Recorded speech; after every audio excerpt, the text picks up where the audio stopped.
Hi everyone, welcome or welcome back to my channel. My name is Kari and today I'm going to be talking about 24 books that I want to read in 2024. So it's kind of like a 2024 TBR, even though I do plan on reading more than 24 books next year. These are the 24 that I want to be prioritizing. There is going to be a mix of new releases and backlist on this list because I think that that's a mistake that I made on my 23 books I want to read in 2023 list, is that I didn't include all of the new releases that I knew were going to be coming out in 2023. And I really like to read new releases, so I'm going to try and rectify that in this 24 books in 2024 because I already have an idea of a few new releases next year that I want to read, so I'm kind of setting myself up for success here. Before we get started, I would love to hear what are some of the books that you're hoping to read in 2024. I'm always looking for inspiration of books to add to my own TBR, so definitely let me know. So like I said, there are going to be 24 books on this list, and because that's so many books, I'm not going to be going into huge detail about each book. I'll probably just talk about why I want to read this book and maybe just like a short little summary about what it's about, if I even remember what it's about. So let's go ahead and jump straight in. I'd say that one of my biggest priorities for 2024 is to read another Donna Tartt book. As some of you may know, The Secret History is one of my favorite books of all time. I love The Secret History. I've already read it a couple times, but next year I really want to read either The Goldfinch or The Little Friend. So this goes a little bit different because I'm kind of putting a caveat on it that I could read either one, whichever one I'm in the mood for. So as long as I read one of those two, that's going to count towards my goal. I just really want to read more Donna Tartt because her writing is insane in The Secret History. I mean, I love the plot of The Secret History. It's incredible, the story, but the writing is so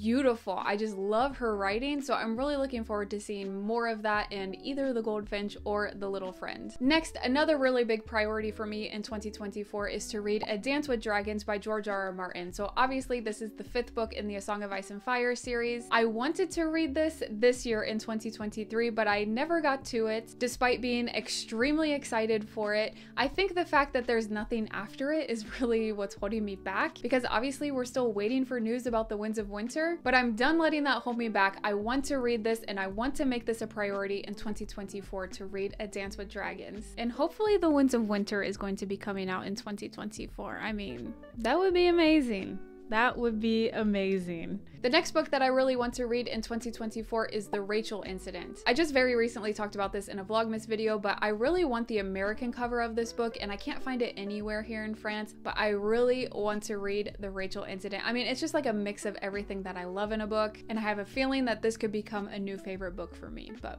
we'll see in 2024. The next one on my list is actually the only classic that I have on this list, and it's Lolita. This year, the clothbound classic edition of Lolita was released, and it kind of refreshed my memory of how much I want to read Lolita, because I actually got like 75–80% into this book a few years ago, and then I just set it down for some reason and then never went back to it. It's so weird. Like, I was almost done with it and I was enjoying it. I mean, as much as you can enjoy Lolita, but I just never went back to it. It's so weird, but I mean, I don't really remember the details, so I'm gonna go back to the beginning and completely start over to read Lolita. So that's the only classic on this list of priorities. This year in 2023, I really got into reading manga, and one of the manga authors that I was reading a good amount from was Junji Ito, which, as you may know, is a horror manga author. Because around Halloween time, I read 3 Junji Ito books and I loved them. They were so freaking good. And so I was looking into which Junji Ito should I read next, and a lot of people were recommending Fragments of Horror. And so I'm gonna put that book on this list, even though I do want to read even more Junji Ito. I'm just choosing this particular one because it's really highly rated. A lot of people love this one because I've already read Uzumaki, Tomie, and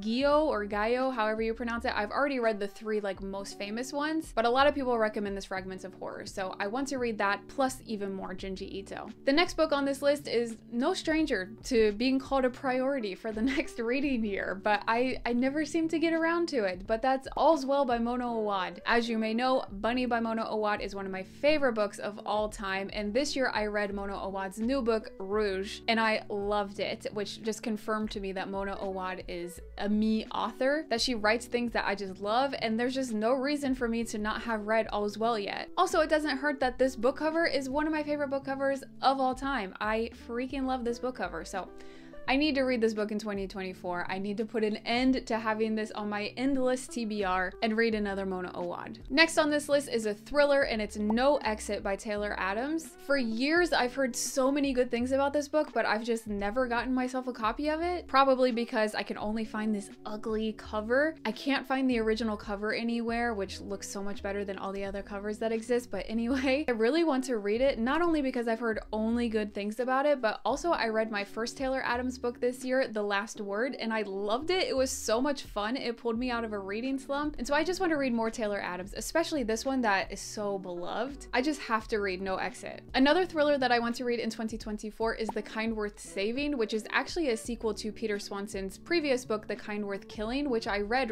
right at the beginning of my reading journey back in 2017, and I loved that book. And so I'm really looking forward to reading this sequel, but the only thing that's holding me back is that I really want to reread The Kind Worth Killing because, like I said, it's been, I don't know how long, 7 years since I've read this book. So I just want to refresh my memory of the original book before I read the sequel. So I definitely want to do that next year. The next book on this list is actually a nonfiction that's going to be published in 2024 by Amanda Montell, who is the author of Word Slut, which is another book that I really want to read, but it's not on this list, and Cultish, which I read last year, I think, and I really enjoyed that one. So her new book, The Age of Magical Thinking, is on this list strictly because of how much I liked Cultish. I mean, it wasn't like a favorite book of all time or anything, but I just found it really interesting, so I'm interested in reading more from her, especially because her work is so focused around language, and I'm really fascinated by language and linguistics. So this particular book is going to focus on magical thinking, like manifestation, I think, and like positivity, I'm pretty sure, I think, and the language around that. So, I mean,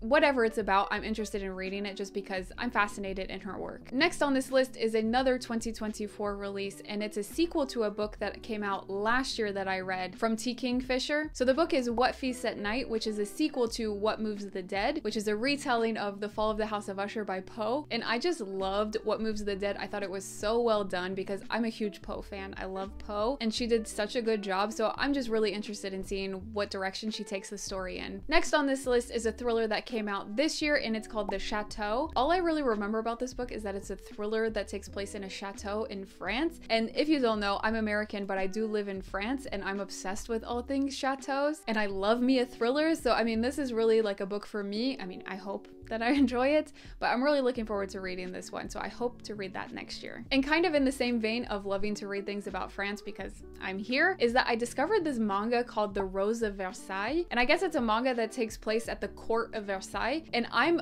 obsessed with the Chateau de Versailles. I go there all the time, so I think that would be really, really fun to read a manga that takes place at the Chateau de Versailles. And also these books are just beautiful. The whole set just looks so nice together, so I mean, I'm convinced. You know, I love me a beautiful book. So the combination of the fact that I want to be reading more manga and mixture with the Chateau de Versailles and that these are beautiful books, I mean, this sounds like something right up my alley. Next on this list is another thriller that came out this year in 2023, and I'm really looking forward to reading it, and it's How Can I Help You? Basically, it follows a librarian who has some dark secrets in her past, and it's blurbed by Mona Awad, who, as I just said a few minutes ago, I love Mona Awad, I trust Mona Awad, so I really think I'm gonna like this one. And actually, the publisher sent me a finished copy of this one, which thank you so much for sending that to me. I really appreciate it, and I'm really looking forward to reading it. I hope I love it, because I mean, also, this cover is insane. Next, I'm going to put Riley Sager's 2024 release on this list, and it's called Middle of the Night. So far, I've only read 2 books from Riley Sager. One, it was Lock Every Door, which I loved. It's one of my favorite thrillers of all time.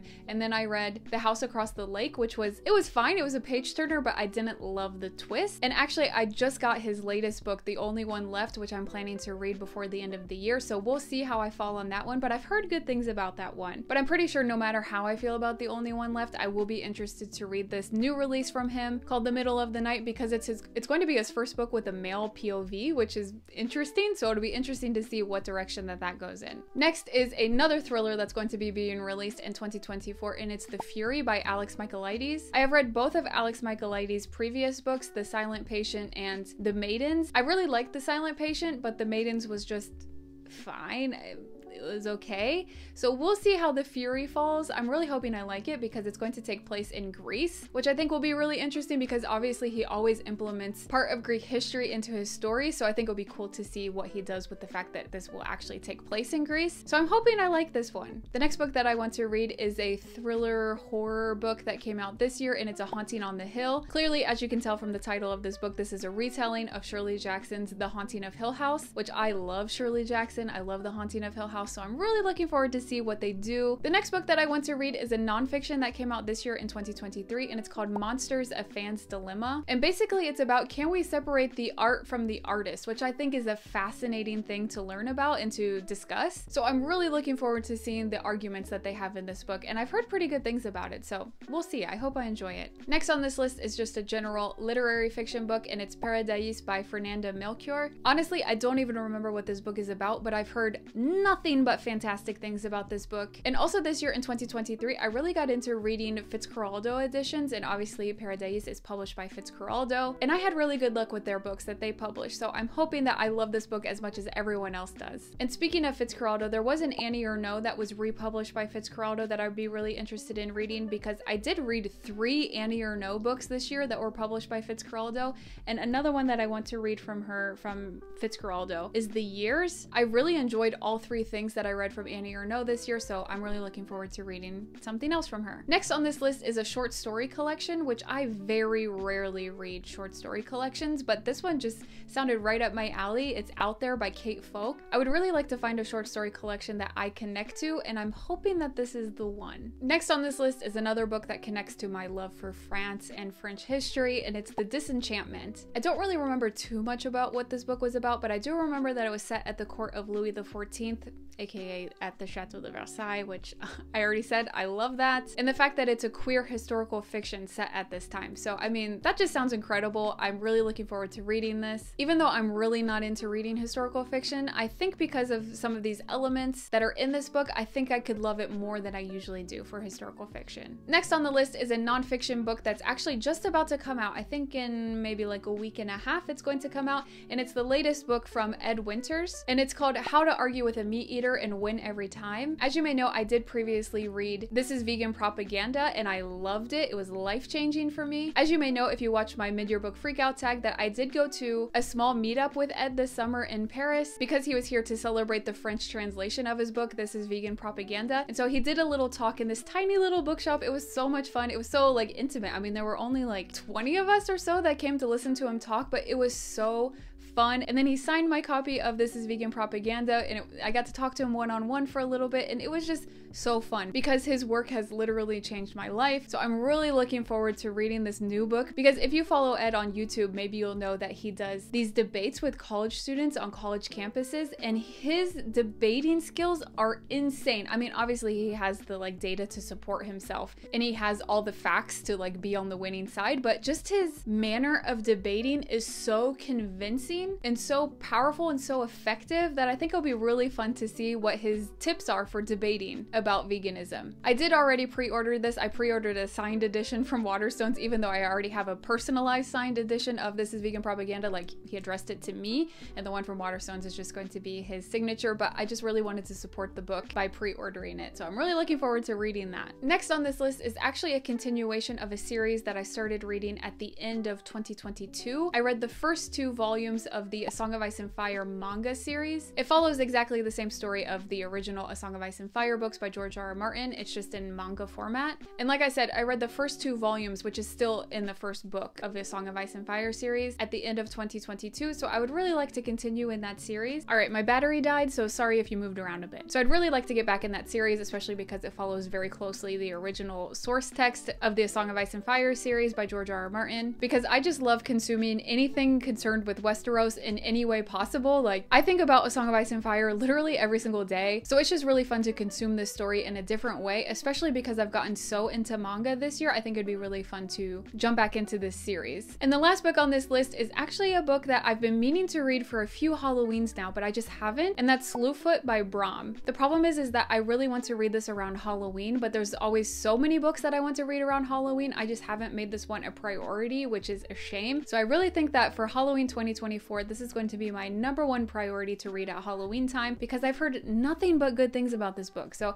I am really excited about it. I just need to make sure that it's my #1 priority at Halloween time to be reading this book. All right, guys, so those are the 24 books that I want to be reading in 2024. I'm really excited about every single one of them, and I think it's really realistic to hope to read these 24 books because I do read about 60 books a year, so it's not an insane idea to think that I could read these 24 books plus all the other books that pop up throughout the year that I want to read. So I'm really hopeful that I achieve this goal. Like I said before, definitely let me know what are some of the books that you're hoping to read in 2024. I'm always looking for inspiration of more books to add to my own personal TBR, so definitely let me know. I'd be excited to see that. If you like this video, please give it a like. It's a really great way to support me and my channel, and subscribe if you haven't already. I would love to have you back, and I'll talk to you again next time.